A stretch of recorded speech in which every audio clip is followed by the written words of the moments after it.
Hello guys, तो अपन शुरू करने जा रहे हैं CA final international taxation chapter number 2 that is non resident taxation. ठीक है, नॉन रेसिडेंट टैक्सेशन जो है वो ये ज़्यादा कंसेप्चुअल टॉपिक है और कंसेप्चुअल टॉपिक में कंसेप्चुअल क्लैरिटी पे ज़्यादा क्वेश्चन पूछे जाते हैं रादर देन डायरेक्ट थ्योरी।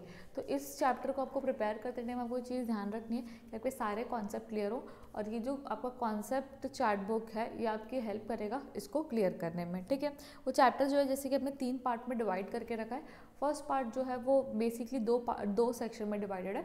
एक डील करेगा क्या बोलते हैं residential status of the individual, plus second है स्कोप ऑफ टोटल इनकम कि कौन सी इनकम जो है वो इंडिया में टैक्सेबल होगी। ठीक है, तो अब अपन स्टार्ट करते हैं। सबसे पहले अपन क्या डिसाइड कर रहे हैं, अपन डिसाइड कर रहे हैं रेसिडेंशियल स्टेटस किसका बेटा, इंडिविजुअल का आप रेसिडेंशियल स्टेटस डिसाइड कर रहे हो। तो उसके लिए सबसे पहले आप क्या चेक करोगे, बेसिक कंडीशन। ठीक है, बेसिक कंडीशन 2 है, दोनों में से अगर कोई बंदा एक भी बेसिक कंडीशन सेटिस्फाई कर लेता है तो वो इंडिया का रेसिडेंट बन जाएगा, अदरवाइज वो इंडिया का नॉन रेसिडेंट बन जाएगा। ठीक है, अब बेसिक कंडीशन क्या है, तो पहली बेसिक कंडीशन ये बोलती है कि stay in India for 182 days और मोर। अगर आप 182 डेज या उससे ज़्यादा अगर इंडिया में स्टे करते हो तो आप इंडिया पहली कंडीशन सेटिस्फाई कर लोगे। सेकेंड बेसिक कंडीशन जो है वो क्या बोलती है, stay in India for 60 days और मोर प्लस आपका 365 डेज और मोर इन लास्ट 4 प्रीवियस ईयर। मतलब क्या बोलते हैं करंट ईयर जो आपका प्रीवियस ईयर है उसमें आपको 60 डेज स्टे करना है और इसके पहले के 4 साल जो है, ठीक है, उसमें आपको 365 डेज स्टे करना है। तो फिर आपकी सेकंड कंडीशन सेटिस्फाई हो जाएगी। ठीक है, दोनों में से कोई भी आप एक कंडीशन सेटिस्फाई करोगे तो भी आप बन जाओगे रेसिडेंट, नहीं सेटिस्फाई करोगे तो आप डायरेक्टली क्या बन जाओगे, नॉन रेसिडेंट। और जो कि यहाँ पे चार्ट में ही मेंशन किया, सेटिस्फाई किया तो रेसिडेंट, नहीं सेटिस्फाई किया तो नॉन रेसिडेंट। ठीक है, अब चार्ट के बाजू में ना एक छोटी सी लाइन दी हुई है ऐसे वाली और उसके कनेक्शन में दिया हुआ है एक्सेप्शन, मतलब बेसिक कंडीशन का कुछ एक्सेप्शन है। ठीक है, बेसिक कंडीशन का कुछ एक्सेप्शन है। एक्सेप्शन क्या बोलता है कि कुछ जो कैटेगरी ऑफ पर्सन है, ठीक है, उनके ऊपर से फर्स्ट बेसिक कंडीशन एप्लीकेबल होगी, सेकंड बेसिक कंडीशन एप्लीकेबल नहीं होगी। कुछ लोगों के ऊपर से फर्स्ट बेसिक कंडीशन एप्लीकेबल होगी, सेकंड बेसिक कंडीशन एप्लीकेबल नहीं होगी। तो उसमें पहला बंदा कौन है, आईसी का मतलब होता है बेटा यहाँ पर इंडियन सिटीजन। ठीक है, आईसी का मतलब क्या होता है, Indian citizen who leaves India as a crew member of Indian ship. ऐसा बंदा जो इंडिया छोड़ के जा रहा है as a crew member of Indian ship, वो आ जाएगा।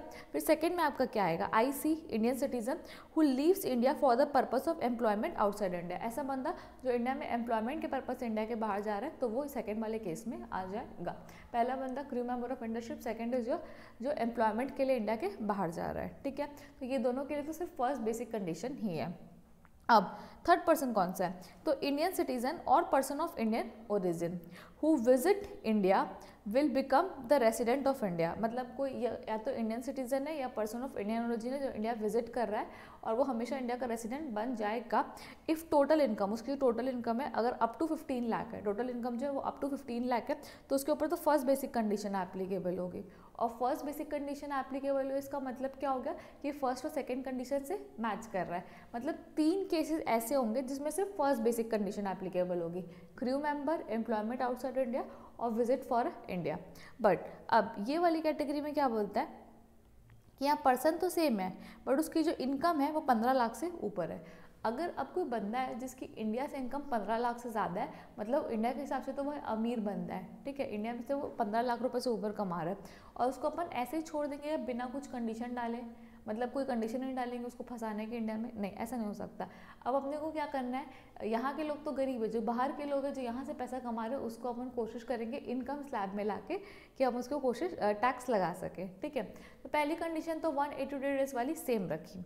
सेकेंड कंडीशन क्या फंसाई है, यहाँ पर जो आपका 60 डेज था ना ये वाले केस में, उसको कर दिया यहाँ पर 120 डेज। ठीक है, 120 डेज जो है आपको प्रीवियस ईयर में स्टे करना है और 365 डेज अगर लास्ट 4 प्रीवियस ईयर में स्टे करते हो तो फिर आप इंडिया की रेसिडेंट बन जाओगे। ठीक है, तो ये जिसकी इनकम 15 लाख से ऊपर है उसके लिए 2 बेसिक कंडीशन हो गए, एक तो 182 डेज और मोर वाली और second 120 days plus 365 days. But अगर ये वाली कंडीशन से इंडिया के रेसिडेंट बनते हो, कौन सी, ये वाली कंडीशन 120 डेज प्लस 365 डेज, तो उसके लिए आप हमेशा क्या बनोगे, RNOR बनोगे, कभी भी OR नहीं बनोगे। आप हमेशा क्या बनोगे, RNOR ही बनोगे, कभी भी आप OR नहीं बनोगे। ठीक है, I hope this concept is clear to you now. अब बात करते हैं किसकी, एडिशनल कंडीशन की। एडिशनल कंडीशन क्यों डिसाइड करना ज़रूरी है, एडिशनल कंडीशन डिसाइड करोगे तब आपको पता चलेगा कि वो जो बंदा है वो RNOR बनेगा कि OR बनेगा, मतलब वो ऑर्डिनरी रेसिडेंट है कि नॉट ऑर्डिनरी रेसिडेंट है इंडिया का, वो बताता है कौन आपका एडिशनल कंडीशन। ठीक है, अब यहाँ पे अगर आप एक एडिशनल कंडीशन सेटिस्फाई करते हो तो आप RNOR बनोगे। ठीक है, आर मतलब नॉट ऑर्डिनरी बनोगे, क्योंकि जब कंडीशन को पढ़ोगे तो ऐसा लिखा गया है, देख के ऐसा लगेगा आपको जब पढ़ोगे तब कि क्या बोलते हैं, ज़्यादा से ज़्यादा कंडीशन कि इंडिया के वो बाहर रह रहे हैं। अब जब बंदा इंडिया के बाहर वाली कंडीशन सेटिस्फाई करेगा तो उसको तो नॉट ऑर्डिनरी ही बनाएंगे ना, ऑर्डिनरी रेसिडेंट कैसे बना सकते हैं।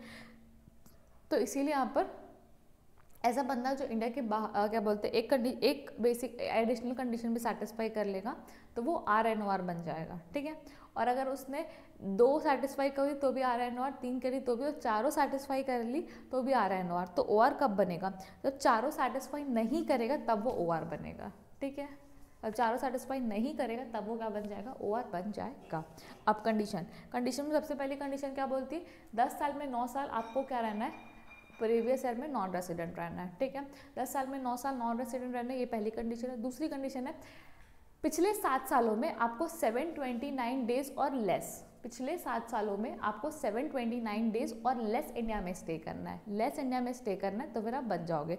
थर्ड कंडीशन जो है वो बिल्कुल सेम है ये वाली कंडीशन से, कि यही जो कंडीशन उसको छाप दिया है कि अगर कोई इंडियन सिटीजन है, पर्सन ऑफ इंडियन ओरिजिन जो कि इंडिया में आ रहा है, विजिट क्या रहा है, इंडियन इनकम जो है उसकी वो 15 लाख रुपए से ऊपर है तो उसके लिए, और 120 डेज से ज़्यादा वो करंट ईयर में स्टे कर रहा है और पिछले 4 साल में 365 डेज है उससे ज़्यादा स्टे कर रहा है तो फिर वो इंडिया का क्या बोलते हैं RNOR बन जाएगा। और लास्ट वाला क्या है आपका, डीम्ड रेसिडेंट। डीम्ड रेसिडेंट की डेफिनेशन हम आगे पढ़ोगे। तो चारों कंडीशन सेटिस्फाई कर लोगे तो फिर क्या बनोगे, RNOR। नहीं सेटिस्फाई करोगे चारों तो क्या बनोगे, OR। एक सेटिस्फाई करोगे NOR, 2 सेटिस्फाई करोगे NOR, 3 NOR, 4 NOR। I hope it's clear now. ठीक है, अब बाजू में दिया हुआ है क्या, डीम्ड रेसिडेंट। डीम्ड का मतलब पहले ही दिया हुआ है यहाँ पर, डीम्ड का मतलब मान लिया जाएगा, कि मान लिया जाएगा कि आप इंडिया के रेसिडेंट हो। बट कब मान लिया जाएगा कि आप इंडिया के रेसिडेंट हो, तो वो ये कहना है कि कब, जब आप इंडिया के सिटीजन तो हो ही, मतलब ऐसा तो नहीं है कि आपको कभी इंडिया सुना ही नहीं है। ठीक है, थोड़ा थोड़ा तो इंडिया को जानते हो, मतलब इंडिया के सिटीजन हो। Having Indian income exceeding 15 lakh रुपए, 15 लाख रुपए से ज़्यादा आपकी इंडियन इनकम, मतलब अमीर इंसान हो, इंडिया के सिटीजन हो, तो भाई तुमको क्यों ना बनाए हम। हाँ, will be said as resident of India, उसको क्या बना लेंगे, रेसिडेंट ऑफ इंडिया बना लेंगे। कैसे, इफ़ इज़ लाइबल टू पे tax in any other country, अगर वो लाइबल है टैक्स पे करने के लिए कोई और कंट्री में, by reasons of is domicile residence और एनी अदर क्राइटेरिया, किस रीज़न से वो क्या बोलते हैं टैक्स पे कर क्या बोलते हैं टैक्स पे नहीं, मतलब कोई भी कारण से वो दूसरी कंट्री का रेसिडेंट नहीं बन रहा है। ठीक है, ना तो डोमिसाइल के कारण बन रहा है, ना रेसिडेंस के कारण बन रहा है, या किसी भी क्राइटेरिया से वो कहीं और का रेसिडेंट नहीं बन रहा है, तो हम तुमको अपना रेसिडेंट बना लेंगे, क्योंकि भाई तुम अमीर आदमी हो, इंडिया से 15 लाख रुपये से ऊपर कमा रहे हो, तो फिर आपको तो इंडिया का रेसिडेंट बनना ही पड़ेगा। ठीक है, अब individual become resident under 6(1) and 6(1) shall not be applicable. अगर कोई बंदा पहले से ही इंडिया का रेसिडेंट बन रहा है इस कंडीशन से, तो उसके ऊपर 6(1) एप्लीकेबल नहीं होगा, वो ये बोलना चाह रहा है। ठीक है, तो ऑब्वियस सी बात है, नॉर्मल सी बात है, जो नहीं बना उसको बनाएंगे, जो बन चुका उसको क्यों बनाएंगे। अब नेक्स्ट अपन आते हैं किसमें, HUF में, OPBOI में। HUF में सबसे सिंपल रूल चलता है कि अगर आप कंट्रोल ऑफ मैनेजमेंट थोड़ा सा भी अगर इंडिया में है, कंट्रोल ऑफ मैनेजमेंट अगर थोड़ा सा भी इंडिया में है तो आप इंडिया के रेसिडेंट हो, और अगर नहीं है तो आप नहीं हो। ठीक है, अब आती है एडिशनल कंडीशन। तो एडिशनल कंडीशन जो है वो दोनों कौन सेटिस्फाई करेगा, कर्ता सेटिस्फाई करेगा। कर्ता सेटिस्फाई कर लिया तो HUF RNOR बन जाएगी, नहीं तो HUF जो है वो क्या बन जाएगी, OR बन जाएगी। ठीक है, अब उसके बाद बाकी जो फॉर्म है OPBOI है उनके लिए सिर्फ 2 ही क्लासिफिकेशन हो सकते हैं, रेसिडेंट का और नॉन रेसिडेंट का, और किसी टाइप का भी क्लासिफिकेशन पॉसिबल नहीं है उनके लिए। ठीक है, तो वो भी कंट्रोल ऑफ मैनेजमेंट के हिसाब से रेसिडेंट या नॉन रेसिडेंट बन जाएगी। No further clarification is given here, यहाँ पर और कोई क्लैरिफिकेशन नहीं दिया हुआ है। I hope it's clear to you. अब यहाँ पर कुछ नोट्स दिया हुआ है। नोट्स नॉर्मली जब कोई बंदा इंडिया के अंदर आता है या जब इंडिया के बाहर जाता है तो उसको हमेशा काउंटेड करते हैं अपन इन इंडिया, ठीक है। अगर कोई इंडिया के बाहर जाता है या इंडिया के अंदर आता है, तो जिस दिन वो इंडिया के बाहर जा रहा है और जिस दिन वो इंडिया के अंदर आ रहा है, जिस दिन वो इंडिया के बाहर जा रहा है और जिस दिन वो इंडिया के अंदर आ रहा है, वो दोनों दिन को हम इंडिया में काउंट करते हैं, ठीक है। ये नॉर्मल प्रोविजन है। बट अगर आपका क्या बोलते हैं crew member of India ship है, क्रू मेंबर ऑफ कौन, इंडियन शिप, तो उनके लिए बेटा जिस दिन वो इंडिया के बाहर जा रहे हैं, मतलब जिस दिन वो शिप के अंदर जा रहे हैं और जिस दिन वो शिप से बाहर आ रहे हैं, वो दोनों दिन इंडिया के बाहर काउंट करते हैं। मतलब क्रू मेंबर के लिए बाहर, क्योंकि हम उनको नहीं ज़बरदस्ती इंडिया का रेसिडेंट बना जाते, इसलिए उनके लिए बाहर मान रहे हैं और बाकी सबके लिए अपन अंदर मान रहे हैं, ठीक है। अब POIO का डेफिनेशन दिया हुआ है कि POI क्या होता है, तो वही होता है जो मंजूर खुदा होता है, ऐसा कुछ नहीं होता है। पर्सन ऑफ इंडियन ओरिजिन वो इंसान जिसके पेरेंट्स या ग्रैंड पेरेंट्स जो है वो अनडिवाइडेड इंडिया में पैदा हुए थे। अब इस ग्रैंड पेरेंट्स का मतलब पेटर्नल और मैटरनल दोनों हो सकता है, ठीक है। तो दोनों में से कोई भी अगर इंडिया में है तो आप इंडिया के PIO हो, ठीक है। ये केस स्टडी में अब कॉन्सेप्ट याद यूज़ आएगा कि पैटर्नल हो चाहे मैटरनल हो, दोनों के लिए आप आ जाओगे। If individual return permanently to India, normal basic condition will be applicable to him. अगर इंडिविजुअल क्या बोलते हैं परमानेंटली इंडिया रिटर्न आ जाता है तो उसके ऊपर ये एक्सेप्शन नहीं, फिर नॉर्मल बेसिक कंडीशन जो वो लगेगी। और इंडियन इनकम का मतलब है टोटल इनकम एक्सक्लूडिंग इंडिया, मतलब फॉरेन इनकम। टोटल इनकम में से फॉरेन इनकम हटा दोगे तो जो बची हुई इनकम है वो कौन सी आपकी इंडियन इनकम है। ये आपका जो पहला जो चार्ट है वो कम्प्लीटली किसका है, रेसिडेंशियल स्टेटस का है, ठीक है। अब नेक्स्ट जो है आपका अपन डिटरमाइन करेंगे रेसिडेंशियल स्टेटस किसका बेटा, कंपनी का। ये कंपनी जो है वो कौन से केस में रेसिडेंट बनेगी और कौन से केस में रेसिडेंट नहीं बनने वाली है का, ठीक है। तो जो आपकी इंडियन कंपनी वो हमेशा हमेशा हमेशा रेसिडेंट रहेगी, लेकिन जो फॉरेन कंपनी है वो डिटरमाइन करेगी किसके बेसिस में बेटा, पोएम के बेसिस में। अगर फॉरेन कंपनी का पोएम मतलब प्लेस ऑफ इफेक्टिव मैनेजमेंट अगर इंडिया में है,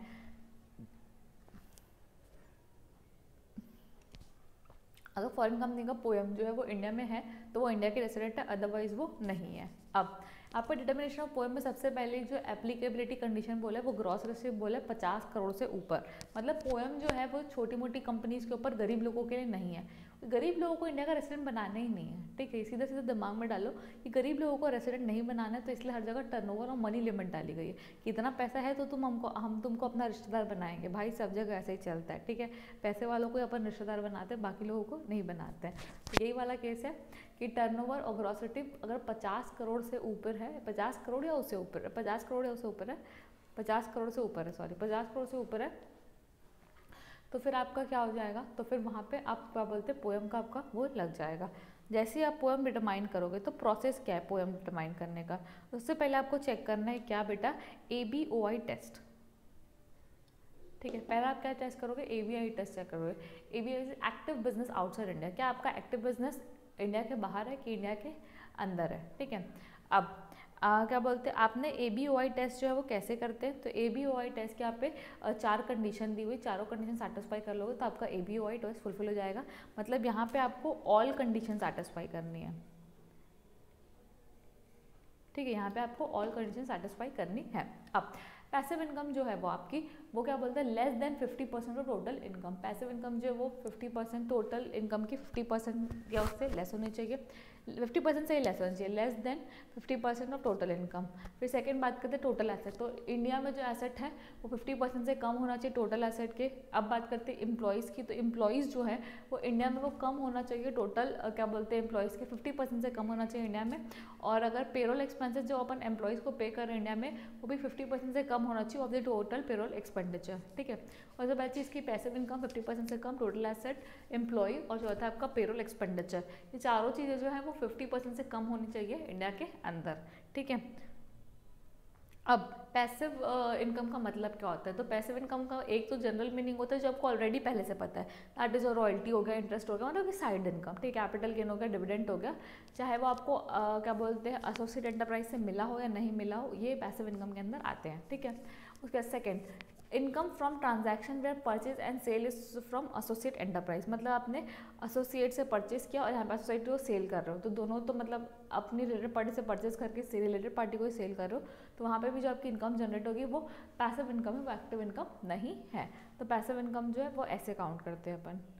उसके बाद मान लो आपने ABOI टेस्ट जो है वो क्या कर लिया, पास कर लिया, ठीक है। ABOI टेस्ट आपने क्या किया, पास कर लिया, तो आप सेकंड कंडीशन के लिए क्या चेक करोगे, सेकंड कंडीशन के लिए आप चेक करने वाले हो कि क्या आपका जो मेजॉरिटी ऑफ बोर्ड मीटिंग है वो क्या इंडिया के बाहर होती है, इंडिया के अंदर होती है? Majority of board meeting India के बाहर होती है, अंदर होती है। अगर चाहे ना बिजनेस इंडिया में है ना क्या बोलते हैं मीटिंग इंडिया में है, तो पोएम को इंडिया में कैसे हो सकता है? तो पोएम भी आउटसाइड इंडिया होगा, ठीक है। अब यहाँ पे ABOI टेस्ट पास हो गया, लेकिन क्या बोलते हैं मेजॉरिटी ऑफ जो डिसीजन मेकिंग अथॉरिटी वो इंडिया में, और डिसीजन मेकिंग जो है वो मेजर इंडिया से की जाती है, तो आपका पोएम जो है वो इंडिया में मान लिया जाएगा, ठीक है। अब आपका ABOI टेस्ट सेटिस्फाई नहीं हुआ है, तो आपको ये चीज़ चेक करनी है कि identification of the key management person, जो आपके की मैनेजमेंट पर्सन है वो क्या बोलते हैं कहाँ रहते हैं, और दूसरी चीज़ है कि वो कहाँ डिसीजन लेते हैं। तो मेन जो वो चीज़ है कि वो जो पर्सन है वो कहाँ पर बैठ के डिसीजन ले रहे हैं, वही सबसे ज़्यादा इंपॉर्टेंट है, उसके बेसिस पे ही आपका पोएम डिसाइड होता है, ठीक है। अब place where the decision taken is more important than place where decision applied, जहाँ पे अप्लाई हो रहा है वो ज़्यादा इंपॉर्टेंट है, कहाँ लिया जा रहा है वो ज़्यादा इंपॉर्टेंट है। अब यहाँ पे आपका पोएम तो क्या बोलते हैं समझ गई पोएम का एप्लीकेशन कैसे होगा। अब जब आपने ABOI टेस्ट लिया तो ABOI टेस्ट में आप डेटा कहाँ से लोगे, कितना लोगे, कहाँ से लोगे, कैसे लोगे, तो ये आपका ABOI टेस्ट का डेटा है, ठीक है। तो मैं डाटा पीरियड की अगर मैं बात करूँ तो आपको करंट ईयर का लेना है प्लस लास्ट 2 ईयर्स का लेना है, and if accounting year of 2 countries, मतलब अकाउंटिंग ईयर्स जो इधर का और फॉरेन का मैच नहीं हो रहा है, तो क्या बोलते हैं आपको वो अकाउंटिंग लें। Take the accounting year that ends during the relevant previous year, मतलब इंडिया में जो प्रीवियस ईयर एंड हो रहा है उसमें जो भी उनका अकाउंटिंग ईयर इंडिया का जो प्रीवियस ईयर चल रहा है उसमें सामने वाले का जो भी अकाउंटिंग ईयर एंड हो रहा है वो वाला आप अकाउंटिंग ईयर ले लोगे, ठीक है। उसके बाद आप जब इनकम लोगे तो इनकम कौन से बुक्स के हिसाब से लोगे, टैक्स लॉ लोगे कि नॉर्मल जो कंपनीज एक्ट के हिसाब से बुक्स ऑफ अकाउंट्स के हिसाब से लोगे, सॉरी। फर्स्ट प्रेफरेंस है टैक्स लॉ के हिसाब से, फर्स्ट प्रेफरेंस जो है वो किसके हिसाब से, टैक्स लॉ के हिसाब से। टैक्स लॉ के हिसाब से इनकम लोगे, नहीं तो फिर आप बुक्स ऑफ अकाउंट्स के हिसाब से लोगे, ठीक है। उसके बाद एम्प्लॉयज़ की मैं बात करूँ तो एम्प्लॉयज़ में लेना है आपको एवरेज लेना है ओपनिंग और क्लोजिंग का, हायर किया जो डायरेक्टली और इनडायरेक्टली, तो बेसिकली एम्प्लॉयज़ जो होते हैं वो एवरेज लेते हैं। पेरोल जो आप लेते हो कॉस्ट ऑफ सैलरी बोनस और cost any other cost borne by, total जितना खर्चा लगा वो पूरा ले लेते हैं, ठीक है। वैल्यू ऑफ एसेट जो आप लेते हो वो विदाउट रिडक्शन ऑफ लाइबिलिटी लेते हो, एक चीज़ ध्यान रखना विदाउट रिडक्शन ऑफ लाइबिलिटी लेते हो। अगर आपका इंडिविजुअल क्या बोलते हैं SLM मेथड है, इंडिविजुअल डेप्रिसिएबल एसेट है, तो आपको एवरेज ऑफ ओपनिंग क्लोजिंग लेना है, और आपका ब्लॉक ऑफ डेप्रिसिएशन है और आप SLM फॉलो कर रहे हो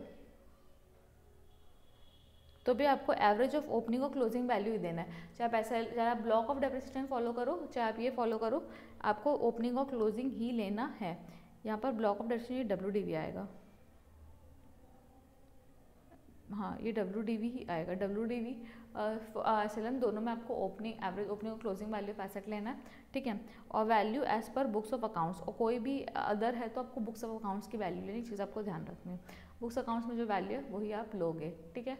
तो ये आपका डाटा है किसका बेटा, ABOI टेस्ट का। ABOI टेस्ट का डाटा कैसे लेने वाले हो। उसके बाद नेक्स्ट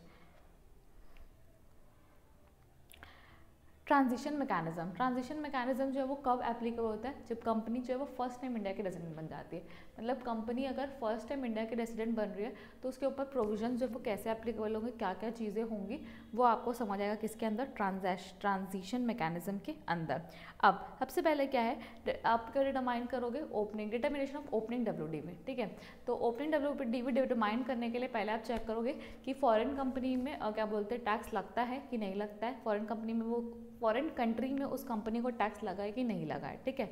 अगर हाँ लगा है या नहीं लगा, अगर लगा है तो क्या वहाँ पे डेप्रिसिएशन जो है वो लगता है कि टोटल इनकम में कंसिडर करने के लिए, अगर हाँ लगता है तो आपको WDV लेनी है ऑफ द 1 अप्रैल एज पर उनके रिकॉर्ड्स के हिसाब से। अगर नहीं लगता है तो WDV लेने 1 अप्रैल अज्यूमिंग डेप्रिसिएशन लगा के, मतलब सीधा सीधा अपने हिसाब से नहीं लगा डेप्रिसिएशन तो लगा दो, नहीं तो फिर क्या बोलते हैं, और अगर लगा हुआ है तो ऑलरेडी जो लगा है उसी को ले आओ वापस। अब अगर वहाँ पे मान लो कि क्या बोलते हैं फॉरेन कंट्री में टैक्स नहीं लगता है, मतलब वो कंट्री उस कंपनी के ऊपर टैक्स नहीं लगता है, तो WDV 1 April as per foreign company books of accounts and as a foreign company loss, तो फॉरेन कंपनी के बुक्स के अकाउंट्स के हिसाब से जो WDV है आप वो ले सकते हो, ठीक है। उसके बाद brought forward losses and unabsorbed depreciation, जो भी आपका ब्रॉड फॉरवर्ड लॉस उनको आप कैसे लोगे, तो वापस से आपको चेक करना है फॉरेन कंट्री में टैक्स लगता है नहीं लगता है, अगर टैक्स लगता है तो टैक्स रिकॉर्ड्स के हिसाब से, नहीं तो फिर बुक्स ऑफ अकाउंट्स के रिकॉर्ड से आप ले लोगे, ठीक है। अब ब्रॉड फॉरवर्ड लॉसेज और अनअब्जॉर्ब डेप्रिसिएशन के बारे में कुछ पॉइंट्स है जो कि आपको समझना बहुत ज़रूरी है। पहला, ये कब तक सेट ऑफ होंगे, तो 8 साल, आउट ऑफ मतलब जितना भी आपका अगर पीरियड बचा हुआ है तो आपको 8 साल ही बनेंगे total. Shall be allowed to set up only against such income which has chargeable to tax in India. हाँ, जितना भाई इंडिया इनकम में टैक्स चार्ज होगा उसके अगेंस्ट में जो लॉस है बस वही सेट ऑफ करेंगे, उसका सेट ऑफ नहीं करेंगे। अब originally adopted in India or revised and modified in foreign country shall be revise for the purpose of set off and carry forward in India. अगर मान लो कोई brought forward loss unobserve depreciation है, जो क्या बोलते हैं आपने मॉडिफाई किया है, रिवाइज किया है फॉरेन में जाके, ठीक है, तो वो इंडिया के पर्पज़ के लिए हम वापस से अपने लॉस के हिसाब से उसको मॉडिफाई कर सकते हैं और रिवाइज कर सकते हैं। उसके बाद नेक्स्ट आपका है कि balance sheet profit and loss. ये जो आप उसको प्रैक्टिकल पॉइंट्स ऑफ भी समझना, क्योंकि इस पे जो है वो क्वेश्चन आ चुके हैं, तो इसको समझ के जाना, ठीक है। सबसे पहले क्या, balance sheet and PL date where accounting year of foreign country and does not end on 31 March. मतलब हमारा जो अकाउंटिंग ईयर है और उनका जो अकाउंटिंग ईयर है वो अलग अलग है, ठीक है। मान लो फॉरेन कंट्री जो है वो कैलेंडर ईयर फॉलो करती है और इंडियन कंपनी जो वो क्या फॉलो करती है, फाइनेंशियल ईयर फॉलो करती है। तो हमारे हिसाब से वो जो कंपनी है वो कौन से प्रीवियस ईयर की रेसिडेंट बनी, प्रीवियस ईयर 22-23 वो उसने रेसिडेंट बन गई है। अब हमारा जो कैलेंडर ईयर और फाइनेंशियल ईयर एंड है, दोनों के बीच में गैप कितने महीने का है बेटा, 3 महीने का गैप है, ठीक है। हमारा दोनों का जो गैप है कैलेंडर ईयर और उसके बाद हमारा जो फाइनेंशियल स्टेटस के गैप कितना है, 3 महीने का है। तो अब आपको अकाउंट्स कैसे बनाने हैं, तो अकाउंट्स में आपको क्या बोलते हैं, आपका जो नॉर्मल केस है उसमें तो नॉर्मल अकाउंट जैसे बनाते हैं वैसे ही बनाएंगे, लेकिन आपके पास ब्रॉड फॉरवर्ड लॉसेस और अनअब्जॉर्ब डेप्रिसिएशन भी है। अगर ब्रॉड फॉरवर्ड लॉसेस और अनअब्जॉर्ब डेप्रिसिएशन भी है तो आपको चेक करना है कि क्या गैप जो है वो 6 मंथ्स का है कि 6 मंथ से ज़्यादा का है। अगर गैप 6 मंथ से ज़्यादा का है, 6 मंथ या उससे ज़्यादा का है, तो आपको गैप को सेपरेट अकाउंट ट्रीट करना और प्रीवियस ईयर का अकाउंट अलग बनाना है। मान लो आपका 6 महीने से ज़्यादा का गैप है तो आपको गैप को सेपरेट अकाउंट ट्रीट करना है और प्रीवियस ईयर का अकाउंट अलग बनाना है। लेकिन मान लो कि अगर आपका गैप जो है वो ज़्यादा दूर का नहीं है, 3 महीने का ही गैप है, तो आपको गैप को प्रीवियस के उनके जो क्या बोलते हैं ईयर उनके साथ मर्ज कर देना है और उसके हिसाब से अकाउंट्स बनाने हैं और इधर प्रीवियस ईयर का जो अकाउंट है वो अलग से बनाना है, ठीक है। आप वापस से देखोगे तो आपको समझ आ जाएगा, इस कॉन्सेप्ट को आपको अच्छे से फोकस करके जाना है। Applicability of TDS provision, only provision related to foreign company shall apply. TDS जो है वो सिर्फ फॉरेन कंपनी से रिलेटेड है, वही एप्लीकेबल होगा। एक चीज़ और, ठीक है, जब आप इंडिया के क्या बोलते हैं रेसिडेंट बन रहे हो, फॉरेन कंपनी इंडिया के रेसिडेंट बन रही है, तो उसके ऊपर फॉरेन कंपनी के प्रोविजन अप्लाई होंगे कि रेसिडेंसी वाले प्रोविजन अप्लाई होंगे, उसके ऊपर दोनों अप्लाई होंगे। But in case of contradiction कौन से एप्लीकेबल होंगे, तो इन case of contradiction foreign company के जो प्रोविजन है वही एप्लीकेबल होंगे, ठीक है। अब foreign tax credit available in proportion to income, जितना इनकम टैक्स लग रहा है इंडिया में उतना मिलेगा। एप्लीकेबिलिटी ऑफ अदर मतलब फॉरेन कंपनी के और कौन से प्रोविजंस लगेंगे, तो फॉरेन कंपनी के तो लगेंगे, नॉन रेसिडेंट के भी लगेंगे और जो रेसिडेंट के है उसके भी लगेंगे। टैक्स रेट कितना है 40%। तो I hope transition mechanism is quite clear और आपको ये ईजी लग रहा होगा, ज़्यादा बल्कि नहीं लग रहा होगा, इतने में आपका ट्रांजिशन मैकेनिज्म जो है वो ख़त्म हो चुका है, ठीक है। उसके बाद one of the most important topic which you already know that is scope of total income। scope of total income में आपको जल्दी से ध्यान देना है। इनकम अगर इंडिया में पहला केस जो है वो क्या बोलता है, पहले केस के आगे N1 मतलब नोट 1, N2 मतलब नोट 2, ठीक है। हाँ, तो पहला केस जो वो क्या बोलता है, इनकम अक्रू हो रही है, डीम टू अक्रू हो रही है, मतलब इंडिया में पैदा हो रही है, तीनों को टैक्सेबल। इनकम रिसीव्ड हो रही है, डीम टू बी रिसीव्ड हो रही है, इनकम रिसीव हो रही है, डीम टू बी रिसीव्ड हो रही है, तो भी वो तीनों को टैक्सेबल होगी, ठीक है। थर्ड केस में क्या है, इनकम फ्रॉम बिजनेस और प्रोफेशन कंट्रोल फ्रॉम इंडिया। जब आप बिजनेस प्रोफेशन जो वो इंडिया से कंट्रोल कर रहे हो, ठीक है, बिजनेस प्रोफेशन इंडिया से कंट्रोल कर रहे हो, तो वहाँ पर फर्स्ट केस में टैक्सेबल होगा, सेकंड में होगा, थर्ड केस में नहीं होगा। और उसके बाद अदर फॉरेन इनकम है तो वो सिर्फ रेसिडेंस के केस में टैक्सेबल होगी, बाकी दोनों को टैक्सेबल नहीं होगी, ठीक है। इसका मतलब क्या है कि अगर वो ऑर्डिनरी रेसिडेंट है तो उसको पूरे वर्ल्ड की इनकम पे इंडिया पे टैक्स देना पड़ेगा, उसकी पूरी इनकम पे इंडिया पे टैक्स लगेगा, ठीक है। अब सबसे पहली बात है कि यहाँ पे जो ये N1 लिखा है तो उसका नोट 1 भी तो आना चाहिए ना, तो नोट 1 जो है वो आ चुका है। अब इनकम डीम टू अक्रू और राइज इन इंडिया, कि हमने मान लिया है कि इनकम जो है वो इंडिया में पैदा हुई है।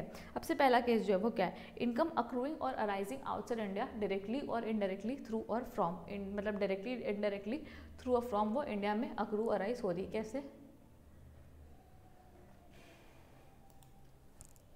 पहला क्या है कि आपका कोई बिजनेस कनेक्शन है इंडिया में, तो सेकंड क्या है, आपका कोई प्रॉपर्टी एसेट का सोर्स इंडिया में लोकेट, जैसे कि आपकी घर इंडिया में लोकेट है, आपको रेंट आ रहा है, आपकी एफडी इंडिया में आपने की हुई, आपको इंटरेस्ट आ रहा है, आपने शेयर्स इंडियन कंपनी के खरीदे, आपको कोई पैसा आ रहा है, तो वो वाली चीज़ जो आपके सेकंड केस में कवर हो जाएगी, ठीक है। आप थर्ड केस क्या बोलता है, transfer of capital asset situated in India. अगर आपका कैपिटल एसेट का ट्रांसफर हो रहा है जो कि इंडिया में सिचुएटेड, आपके इंडिया में घर था बेच दिया, एफडी थी तोड़ दिया, फिर कोई ऐसी कोई भी एसेट जो इंडिया में थी, FD is not a capital asset first of all, but अगर कोई एसेट है और इंडिया में थी बेच दी तो फिर वो हो जाएगा, ठीक है। बिजनेस कनेक्शन ऑब्वियसली N3 लिखा है, मतलब एक टॉपिक उसका अलग से है। Transfer of capital asset situated in India, share security के ऊपर है, जो कि रूल ये जो दिया हुआ है उससे रिलेटेड है, तो इसके ऊपर नोट 4 बना हुआ है आपका, तो अब जब उसमें जाओगे तो आपको ज़्यादा अच्छे से क्लियर हो जाएगा, ठीक है। अब सेकंड पॉइंट क्या बोलता है, salary earn for services rendered in India. आपने सैलरी अर्न की है क्या, जहाँ पे आपने क्या बोलते हैं सर्विस अगर इंडिया में रेंडर करो, मान लीजिएगा कि इंडिया में अक्रू हुई है income, salary by government to Indian citizen for services rendered outside India. अगर आप इंडियन एम्बेसी में काम करते हो या फिर किसी भी चीज़ जहाँ पे आप इंडिया के बाहर काम करो इंडियन गवर्नमेंट के लिए, ठीक है, तो वहाँ पे आपको सैलरी मिल रही है तो इंडिया में टैक्सेबल होगी, परक्यूजिट और अलाउंसेस जो हैं वो एग्जाम्प्ट हो जाएंगे, बाकी चीज़ें आपको इंडिया में टैक्सेबल हो जाएगी। नेक्स्ट आपका आता है क्या, डिविडेंड। डिविडेंड अगर इंडियन कंपनी इंडिया के बाहर पे करे तो वो भी इंडिया में deem to accrue arise India हो जाएगा, ठीक है। नेक्स्ट आपका interest, royalty, fees for technical services. Interest, royalty और फीस फॉर टेक्निकल सर्विसेज आपको मिल रहा है तो किससे मिल रहा है, रेसिडेंट से मिल रहा है, नॉन रेसिडेंट से मिल रहा है या फिर गवर्नमेंट से मिल रहा है, इस चीज़ का ध्यान रखना है। रेसिडेंट से मिल रहा है, नॉन रेसिडेंट से मिल रहा है या फिर किससे मिल रहा है, आपका गवर्नमेंट से मिल रहा है। अगर आपको गवर्नमेंट से मिल रहा है तो एक चीज़ ध्यान रखना कि गवर्नमेंट से अगर आपको कोई चीज़ मिलती है तो हमेशा टैक्सेबल होती है, हमेशा हमेशा हमेशा, उसमें कोई भी इफ्स एंड बट्स नहीं है, ठीक है।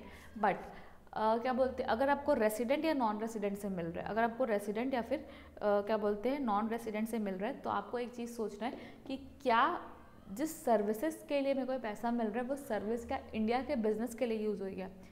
जिस सर्विसेज के लिए मेरे को पैसा मिल रहा है क्या वो सर्विस इंडिया के बिजनेस के लिए यूज़ हुई है। अगर इंडिया के बिजनेस के लिए यूज़ हुई है तो फिर वो आपका क्या हो जाएगा, तो फिर आपका वो चीज़ क्या बोलते हैं इंडिया में deem to accrue arise in India हो जाएगा। अगर वो इंडिया के बाहर यूज़ हुई है तो फिर वो आपके सर्विस जो इंडिया में टैक्सेबल नहीं होगी। फॉर एग्जाम्पल आपको इंटरेस्ट मिला, आप एक नॉन रेसिडेंट हो, आपको एक इंटरेस्ट मिला, या रेसिडेंट हो जो भी हो, आपको इंटरेस्ट मिला, इंटरेस्ट किसके बन रहे मिलता है, प्रिंसिपल को। तो क्या वो प्रिंसिपल अमाउंट मतलब क्या वो लोन अमाउंट इंडिया के बिजनेस में यूज़ हुआ है, तो फिर जो इंटरेस्ट इनकम हुई वो deem to accrue arise in India. अब आपको मिल गई रॉयल्टी, रॉयल्टी से मतलब कि मान लो एक आइडिया के बदले आपको रॉयल्टी मिल रही है, तो क्या वो रॉयल्टी का जो आइडिया है वो इंडिया के बिजनेस में लगा हुआ है, तो फिर रॉयल्टी जो है वो इंडिया में टैक्सेबल हो जाएगी। अब आपको क्या मिल रहा है, FTS मिल रहा है, कोई सॉफ्टवेयर का हार्डवेयर का FTS मिल रहा है, तो क्या वो जो FTS के बदले जो आपका हार्डवेयर सॉफ्टवेयर था वो इंडिया के बिजनेस में यूज़ हुआ, अगर हुआ तो फिर ये चीज़ जो है वो इंडिया में टैक्सेबल हो जाएगी, ठीक है। उसके बाद यहाँ पे एक एक्सप्लेनेशन दिया हुआ है, taxability of interest payable by P of non resident engaged in banking business to head office or any part of NR outside India, and such interest income attributable to P shall be taxable in India, and P has also deduct TDS, otherwise interest expenditure shall be disallowed। अगर कोई बंदा जो है वो banking business में involve है और वो अपने हेड ऑफिस को पेमेंट कर रहा है इंटरेस्ट का किसी भी चीज़ का, तो वो जो भी क्या बोलते हैं इनकम है जो अट्रीब्यूटेबल हो रही किसको, हेड ऑफिस को, वो इंडिया में टैक्सेबल होगी, प्लस साथ में आपको TDS भी डिडक्ट करना पड़ेगा, ठीक है। बहुत ही अच्छा प्रोविज़न है, बहुत ही शानदार प्रोविज़न है। मतलब बेसिकली बैंकिंग बिजनेस में आपकी पेमेंट की, जैसे बैंक ऑफ बड़ौदा जो है वो यहाँ पर इंडिया वाली ब्रांच है, वो अपने USA की ब्रांच को अगर इंटरेस्ट पेमेंट कर रही है तो इंटरेस्ट की इनकम USA में, तो USA वाले को इंडिया पर टैक्स देना पड़ेगा, प्लस जो इंडिया वाली ब्रांच है उसमें जो पेमेंट करेगी तो उस पर भी वो TDS डिडक्ट करेगी, ठीक है। उसके बाद अगर gift by resident to non resident, अगर क्या बोलते हैं रेसिडेंट नहीं gift by resident to non resident, अगर कोई रेसिडेंट बंदा नॉन रेसिडेंट को गिफ्ट दे रहा है और कैश गिफ्ट जो कि 50,000 से ऊपर एक्सीड कर रहा है तो वो इंडिया में टैक्सेबल हो जाएगा। अब ये वाला जो एरिया है, पॉइंट ऑफ एरिया है टैक्सेशन का, वो एक ग्रे एरिया है, मतलब ग्रे एरिया है। इसमें आप कई लोग सिर्फ कैश लेते हैं, कई लोग मूवेबल प्रॉपर्टी भी लेते हैं, कुछ लोग इमूवेबल प्रॉपर्टी भी लेते हैं, वो डिपेंड करता है वो कैसे भी टैक्सेबल हो सकता है, ठीक है। अब इनकम रिसीव्ड और deem to be received in India, तो पहली बात आप कंट्रीब्यूट कर रहे हो 12% ज़्यादा RPF में और 9.5% ज़्यादा इंटरेस्ट मिल रहा है, तो वो क्या इंडिया पे भी रिसीव मान लिया जाएगा। Contribution by government other place to pension fund 80CCD, तो भी मान लिया जाएगा इंडिया में रिसीव हुआ। Amount transferred by URPF to RPF, तो भी मान लिया जाएगा कि इंडिया में रिसीव हुआ है। I hope it's clear.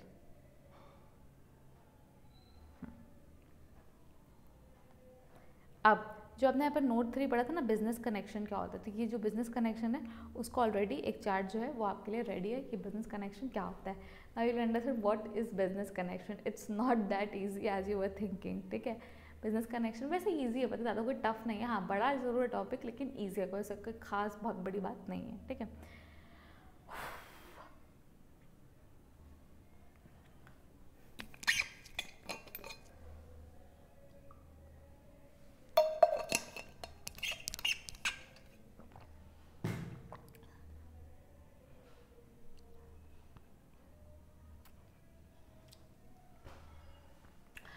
अब आपका टॉपिक क्या आ गया, बिजनेस कनेक्शन. बिजनेस कनेक्शन में पार्ट 1 जो जल्दी खत्म होने वाला है, उसके बाद पार्ट 2 स्टार्ट होगा. ठीक है, तो all the very best for part 2, and part 2 miss मत करिएगा, बिल्कुल भी नहीं मिस करना है. ठीक है, अब बिजनेस कनेक्शन.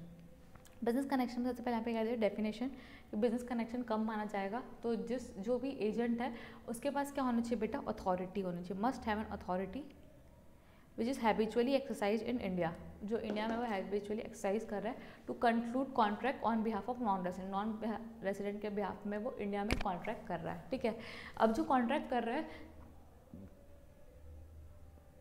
वो नेम किसके नाम में होना चाहिए, वो नॉन रेसिडेंट के नाम में होना चाहिए. ठीक है, सेकेंड, अब वो जो ट्रांसफर जिसके लिए कॉन्ट्रैक्ट जिसमें नॉन रेसिडेंट की प्रॉपर्टी ट्रांसफर हो रही है, नॉन रेसिडेंट का कोई राइट ट्रांसफर हो रहा है, मतलब बेसिकली धंधा जो है वो नॉन रेसिडेंट के बिहाफ में एजेंट कर रहा है. थर्ड क्या बोलता है, for provision of service by that non resident, मतलब नॉन रेसिडेंट के बिहाफ में वो सर्विस प्रोवाइड कर रहा है. तो पहले का तो उसके पास अथॉरिटी होनी चाहिए कि वो हैबिचुअली इंडिया में क्या बोलते हैं, ये जो पावर्स है उसको एक्सरसाइज कर सकते हैं और कॉन्ट्रैक्ट को कंक्लूड कर सकता है, उसके नाम पे कर सकता है, सामने वाले की प्रॉपर्टी में सामने वाले के बिहाफ में कर सकता है. ठीक है, सेकंड केस क्या बोलते हैं, इनके वे हैज़ नो सच अथॉरिटी, मतलब फर्स्ट कंडीशन पूरी नहीं हो रही, बट वो क्या कर रहा है, हैबिचुअली इंडिया में स्टॉक मेंटेन कर रहा है, गुड्स मर्चेंडाइज मेंटेन कर रहा है नॉन रेसिडेंट के बिहाफ में, तो भी उसका बिजनेस कनेक्शन जो है वो मान लिया जाएगा. अब third case, habitually secure order India होल्डली और मेनली फॉर नॉन रेसिडेंट. अगर वो हैबिचुअली सिक्योर कर रहा है ऑर्डर इंडिया में तो भी वो बिजनेस कनेक्शन मान लिया जाएगा. ठीक है, अब further, but what about the business connection way agent secure order for other non resident, मतलब कब वो क्या बोलते हैं, डिपेंडेंट एजेंट नहीं बनेगा, इंडिपेंडेंट, मतलब उसका काम ही है ये, वो खुद जो है एक ब्रोकर ही है, मतलब एजेंट ही है, उसका काम ही है कमीशन बेस में काम करना. वो डिपेंडेंट नहीं है किसी एक पर्सन के ऊपर, वो किसी और पर्सन से बाकी लोगों के साथ भी कर रहा है ये सब काम. तो उस केस में क्या बोलते हैं, वो बंदा जो है वो बिजनेस कनेक्शन एस्टैब्लिश नहीं होगा और उसको अपन इंडिपेंडेंट एजेंट मानेंगे, नॉर्मल एजेंट नहीं मानेंगे. तो उसकी कुछ कंडीशन है. ठीक है, अब ये कंडीशन को चार्ट से आप ज़्यादा अच्छे से समझ सकते हो. पहला क्या बोलता है, mister A is acting on behalf of mister x non resident. तो ए जो है वो क्या है, एजेंट है, वो सिक्योर कर रहा है एक्स के, तो सिक्योर ऑर्डर कर रहा है, तो सिक्योर तो उसका एक्स के साथ तो बिजनेस कनेक्शन बन जाएगा. ठीक है, एक्स के साथ तो बिजनेस कनेक्शन बन जाएगा, लेकिन अगर वाई के साथ वो ऑर्डर कर रहा है तो वाई के साथ बिजनेस कनेक्शन तब बनेगा जब वाई जो है वो एक्स को कंट्रोल कर रहा है, या वाई एक्स जो है वो वाई को कंट्रोल कर रहा है, और कॉमनली वो लोग किसी थर्ड पार्टी से कंट्रोल कर रहे हैं, सपोज मान लो जेड. ठीक है, जेड से कंट्रोल हो रहे हैं, तो ऐसा कोई केस है तो फिर वाई के साथ भी बिजनेस कनेक्शन बैठेगा, अदरवाइज वाई के साथ बिजनेस कनेक्शन नहीं बैठेगा. ठीक है, तो यही चीज़ यहाँ पर सेंटेंस में लिखी हुई है. उसके बाद यहाँ पर एक आपका significant economic presence. Significant economic presence भी जो है वो बिजनेस कनेक्शन को क्या बोलते हैं, जन्म देता है, क्योंकि आजकल क्या हो रहा है, लोग ऑनलाइन ट्रांजैक्शन कर रहे हैं, जिसके कारण कंपनीज जो है वो क्या बोलते हैं, टैक्स के थ्रू से बच जा रही है. तो इसलिए हम लोगों ने एक सिग्निफिकेंट इकोनॉमिक प्रेजेंस का कॉन्सेप्ट लाया. नेचर ऑफ ट्रांजैक्शन में क्या बोलता है, in respect of goods services और property carried out by non resident with any person including provision of download of data और सॉफ्टवेयर. अगर जहाँ पर आप डाउनलोड हो रहा है डाटा वगैरह, तो उसमें अगर आपका पेमेंट जो है वो 2 करोड़ से ऊपर एक्सीड कर रहा है, और सेकेंड वाले केस में अगर आप कंसीलर्ड सॉलिसिटेशन कर रहे हो बिजनेस एक्टिविटीज़ का, इंडिया में यूज़र्स के साथ कॉन्ट्रैक्ट बोलते हैं इंटरैक्ट कर रहे हो, तो आपके अगर यूज़र अगर 3 लाख से ज़्यादा है तो आपका सिग्निफिकेंट इकोनॉमिक प्रेजेंस इंडिया में है. पहले वाले में 2 करोड़ से ऊपर क्या बोलते हैं पेमेंट, और सेकंड वाले में यूज़र जो है वो 3 लाख से ऊपर, दोनों में से कोई भी कंडीशन सेटिस्फाई होगी तो फिर आपका इंडिया के साथ बिजनेस कनेक्शन बन जाएगा. ठीक है, उसके बाद आगे बोलते हैं एक्सेप्शन. बाकी सब केस में तो बन जाएगा, बट इन केसेस में कभी भी आपका बिजनेस कनेक्शन जो है वो नहीं बनेगा. ठीक है, पहला कौन सा बोलता है, in case of business in respect of which all the operations are not carried out in India. यहाँ पर भाई पूरा ऑपरेशन जो है वो कैरिड आउट इंडिया में नहीं हो रहा है, तो फिर वहाँ पर हम वो बिजनेस कनेक्शन नहीं बनाएंगे. अब यहाँ पर बता रहे हैं ये कहाँ पे क्या बोलते हैं, इनकम एट्रीब्यूटेबल तो operations carried out in India. तो यहाँ पर सबसे पहले है income from advertisement targeting customer residing in India assessing advertisement through IPA located in India, मतलब इंडिया में जो आईपीए लोकेटेड है उसके थ्रू आप कस्टमर बना रहे हो, ठीक है। Income from sale of data collected from person residing in India, India का डाटा सेल कर रहे हो, इंडिया के लोगों का डाटा सेल कर रहे हो तो भी इंडिया की इनकम मान ली जाएगी। Income from sale of goods and services using data collected from customer residing in India, India का डाटा यूज़ करके, इंडिया के आईपी एड्रेस यूज़ करके अगर आप सेल करो तो भी इंडिया में एट्रीब्यूएबल मानी जाएगी, उस पर टैक्स लग जाएगा, ठीक है। उसके बाद अगर आप इंडिया में आके सेकेंड एक्सेप्शन चल रहा है अभी कि कौन से केसेस में इंडिया में टैक्स नहीं लगेगा, ये डब्बे वाली जो बात है बोलती है उसमें टैक्स लग जाएगा, बाकी जो डब्बे के बाहर वाली बात है उसमें टैक्स नहीं लगेगा, ठीक है। सेकेंड केस क्या बोलता है purchase of goods in India for export, अगर आप इंडिया में आते हो, भाई एक्सपोर्टर तो भगवान है इंडिया का, मोदी जी तो बोल रहे हैं, अगर आप इंडिया में आते हो एक्सपोर्ट करते हो, ठीक है, तो भी आपका क्या हो जाएगा, इंडिया में टैक्स नहीं लगेगा। सेकंड मतलब deem to accrue arise in India नहीं होगा। Second third collection of news use in India for transmission outside India, see India के लोग भी इंडिया के बाहर जाते हैं, न्यूज़ व्यूज़ का कलेक्शन करते हैं, बाहर के लोग भी इंडिया में आते हैं, तो इसलिए अपन न्यूज़ वगैरह में टैक्स नहीं लेंगे, ठीक है।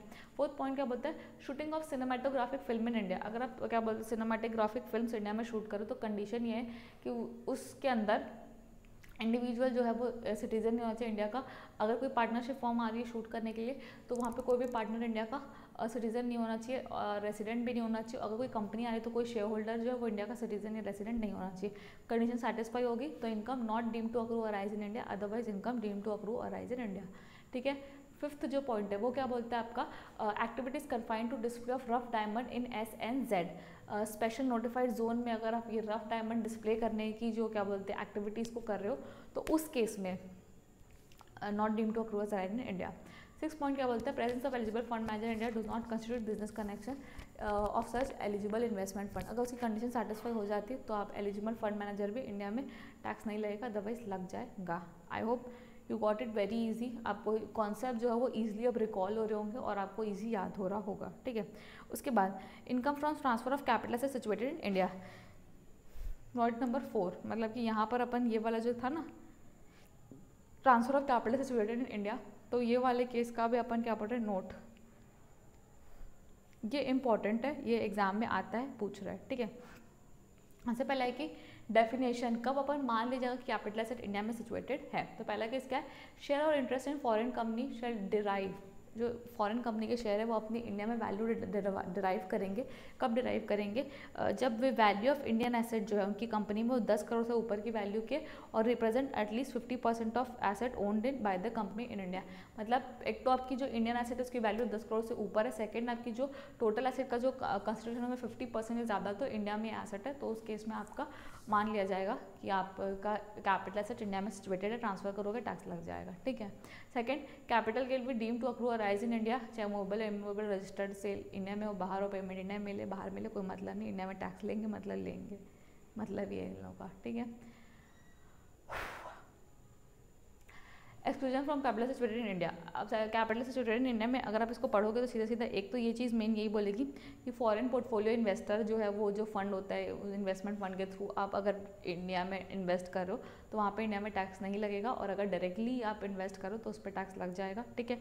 वह चीज़ ये है कि आपका राइट ऑफ मैनेजमेंट और कंट्रोल जो है वो पिछले 12 महीने में अगर 5% से ज़्यादा नहीं है तो फिर इंडिया में टैक्स नहीं लगेगा, अदरवाइज लग जाएगा। तो एक्सेप्शन समझना बहुत ज़रूरी है ताकि वो पता रहे कि कब टैक्स नहीं लगेगा, ठीक है। अब वैल्यू ऑफ कैपिटल सिचुएटेड जो वैल्यू आप निकालोगे कैसे, तो वैल्यू ऑफ एसेट, एसेट कैसे FMV of asset on specified date without reduction of liabilities, ठीक है। स्पेसिफाइड डेट को आप एफएमवी लोगे एसेट की बिना लाइबिलिटीज़ को रिड्यूस किए, अब उसमें आप दो के तरीके से निकालते हो, एक तो 115 यूबी और 115 यूसी।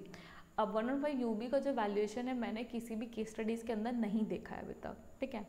तो अगर आपको किसी केस स्टडी में मिलता है और पूछा गया अगर किसी भी केस स्टडी में बताया गया क्वेश्चन इसके बाद पूछा गया तो प्लीज़ आप मुझे टेलीग्राम मैसेज में कहीं पर भी कांटेक्ट कर सकते हो, बता सकते हो कि मैम पूछा गया।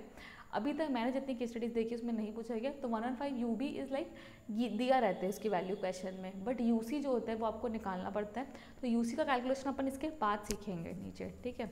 तो यूबी और यूसी दोनों आपको क्या बोलते हैं यहाँ पर कैलकुलेशन होगा दोनों के अंदर। अब स्पेसिफाइड डेट का मतलब क्या होता है, तो पहली बात तो है year end date before the date of transfer of intermediary company.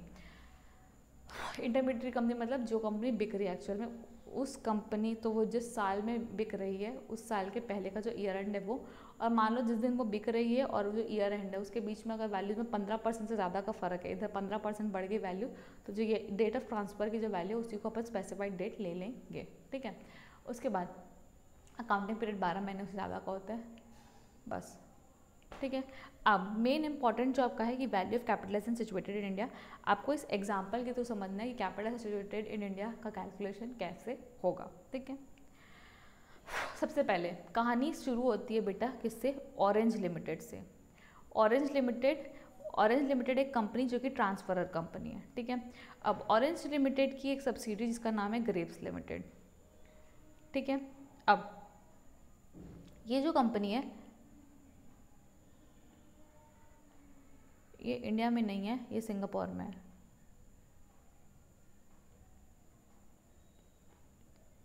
ठीक है। अब ऑरेंज लिमिटेड उसकी सब्सिडरी है ग्रेप्स लिमिटेड जो कि सिंगापुर में, ठीक है। उस कंपनी का नाम क्या है, इंटरमीडियरी कंपनी। अब इस ग्रेप्स लिमिटेड की एक सब्सिडरी है जिसका नाम है मैंगो लिमिटेड जो कि इंडिया में है। अभी तक क्लियर हो गया, ये जो आपकी ट्रांसफरर कंपनी है उस कंपनी की एक सब्सिडरी है ग्रेप्स लिमिटेड की सब्सिडरी है, इसका नाम है क्या बोलते हैं, मैंगो लिमिटेड जो कि इंडिया में है। अब और ये जो है वो उसकी 100% सब्सिडरी है। अब ऑरेंज लिमिटेड जो है वो ग्रेप्स लिमिटेड को सेल आउट कर रही है, किसको बेटा, कीवी लिमिटेड को। बेसिकली इंडिया की कंपनी जो वो नहीं बिक रही, सिंगापुर की कंपनी बिक रही है, ठीक है। बट हम यही बोल रहे हैं कि हमारी अब 100% होल्डिंग बेचोगे तो हमारी तो पूरा ओनरशिप चेंज हो जाएगा, मतलब इंडिया की एसेट तो बिक जाएगी ना। तो यही सीधा सीधा बात है कि ग्रेप्स लिमिटेड बिक रही है, एक्चुअली मैंगो लिमिटेड नहीं मिल रही है। बट वही अपन मान रहे हैं कि कैपिटल एसेट हम मान लेंगे कि इंडिया में सिचुएटेड है, कब, जब फॉलोइंग कंडीशन सेटिस्फाई होगी। केस में क्या हो रहा है, ग्रेप्स लिमिटेड बिक रही है सीधा किसको, कीवी लिमिटेड को, और कौन ट्रांसफर कर रहा है, Orange Limited. Orange Limited transferor है, transferee is Kiwi Limited, intermediary company is Grapes Limited, और मैंगो लिमिटेड का नाम रखा है हमने इंडियन कंपनी। प्लीज़ ये इस चीज़ को आप ध्यान रखोगे तो आपको ईजिली समझ आएगा। अब कब मान लिया जाएगा कि इंडिया की ऐसे ट्रांसफर हुई है, कैपिटल गेन किसके हाथ में लगेगा, ऑब्वियसली ऑरेंज लिमिटेड, क्योंकि ट्रांसफरर के हाथ में कैपिटल गेन लगेगा। कब मान लीजिएगा कि इंडिया की एसेट ट्रांसफर हो रही, जब जो वैल्यू ऑफ इंडियन कंपनी की एसेट है, मतलब जो 10 करोड़ से ज़्यादा है, and at least 50% of value of asset owned by intermediary company, मतलब जो 10 पहले तो इंडियन एसेट की जो वैल्यू वो 10 करोड़ से ऊपर है, और इंटरमीडियरी कंपनी की जो बैलेंस शीट है उसमें हमारी जो वैल्यू वो 50% से ज़्यादा है, ठीक है। अब नेक्स्ट आपको ये चेक करना है कि स्पेसिफाइड डेट आप कैसे निकालोगे। तो specified date normally year end date को लेते हैं before transfer of intermediary company, जिस दिन आपका ट्रांसफर हो रहा है उससे पहले की जो ईयर एंड डेट है वो लेते हैं। अब एक चीज़ ध्यान रखना कि जो इंटरमीडियरी कंपनी है वो जहाँ पर रहती है वहीं का प्रीवियस ईयर लेना है, ठीक है। इंटरमीडियरी कंपनी जहाँ पर रहती है वो जिस कंट्री में, वहाँ का जो प्रीवियस ईयर है उसका जो भी एंड है उससे पहले वो वाली जो डेट है वो आपको ले लेनी है। लेकिन अगर वही है कि 15% ज़्यादा वैल्यू चेंज हो जाती है डेट ऑफ ट्रांसफ़र की, तो फिर आप कब ले लोगे, डेट ऑफ ट्रांसफ़र ले लोगे। अब स्पेसिफाइड डेट को आप दो चीज़ें देखते हो, एक तो 10 करोड़ की वैल्यू एक्सीड हो रही है और दूसरी चीज़ की रिप्रेजेंट 50% ज़्यादा कर रहा है कि नहीं कर रहा है। तो जो वैल्यू ऑफ एसेट है तो वो तो आपको पता लग जाएगा। Fair market value of asset as on specified date without reduction of liability, जो आपको FMV है वो लेनी है विदाउट रिडक्शन ऑफ लाइबिलिटी, ठीक है। और 50% से ज़्यादा की जो कंडीशन है उसमें भी आप यही चीज़ देखोगे कि fair market value of asset, मतलब जो टोटल कंपनी की fair market value of asset है उसमें से जो इंडियन वाला जो पार्ट है वो 50% से ऊपर है कि नहीं है, ठीक है। ये दोनों चीज़ें जो आप देख लोगे आपको पता लग जाएगा कि क्या इंडिया में सिचुएटेड है कि नहीं है। अब सेकेंड कि आप जो क्या बोलते हैं कैपिटल गेन आया है आपका, उसको आपको क्या बोलते हैं, क्या करना है बेटा, यहाँ पर बाइफरकेट करना है। कैपिटल गेन जो आया आपका उसको आपको क्या करना है, बाइफरकेट करना है यहाँ पर, ठीक है। जब कैपिटल गेन निकल गया, कंपनी भी कैपिटल गेन निकला, तो उसको आपको बाइफरकेट करना है। तो पहले कंप्यूटेशन ऑफ कैपिटल गेन कि कैपिटल गेन निकला कैसे, तो FEOC that is fair market value of asset of intermediary company. Intermediary company बिक रही तो उसका fair market value of asset जो है वो लेना है। Second is what your cost of acquisition without indexation. Cost of acquisition आप लोगे बिना इंडेक्सेशन के, book value of asset of Indian company as per last day of the previous year of Indian company, ये आपको लेना है, आपको चीज़ ध्यान रखना है कि बुक वैल्यू ऑफ एसेट लेना है किसकी, इंडियन कंपनी की, as per last day of the previous year of Indian company. जो भी आप उसको माइनस करोगे आपका क्या आ जाएगा, कैपिटल गेन। ये टोटल कैपिटल गेन है किसका बेटा, इंटरमीडियरी कंपनी का। इसको आपको बाइफरकेट करना पड़ेगा कि इंडिया में कितना एट्रीब्यूटेबल होगा। तो जिसमें total capital gain is A और बी इंटू सी, तो बी इज ऑब्वियसली जो एसेट आपकी इंडिया में लोकेटेड है as per rule 115 UB, UB के हिसाब से जो आपकी इंडिया में एसेट लोकेटेड है, और फेयर मार्केट प्राइस है कंपनी एज पर 115 यूबी, तो टोटल फेयर मार्केट, तो इंडिया में जितना लोकेटेड है और टोटल जितना है प्रोपोर्शनेट निकालो कैपिटल गेन, जो कि आपका इंडिया में टैक्सेबल हो जाएगा। ठीक है, अगर आपको नहीं समझ आया तो आप बस को वापस से देखो, क्योंकि ये जो क्वेश्चन है आपके पूछे गए एग्जाम में, मतलब केस स्टडीज़ में पूछा गया पास्ट में, तो आप इसको ज़रूर से ज़रूर सॉल्व करके जाओ, तो आपका जो पेपर है वो बहुत अच्छा बनेगा। Okay fine, thank you everyone. अगर आपको पसंद आया वीडियो तो please like share subscribe comment down below the video, और अगर आपको नोट्स बाय करने हैं तो गूगल लिंक दिया हुआ है उसमें आप मैसेज कर सकते हो, और जो व्हाट्सएप नंबर दिया हुआ है उस पर मैसेज कर सकते हो, तो आप बाय कर सकते हो। Okay, thank you.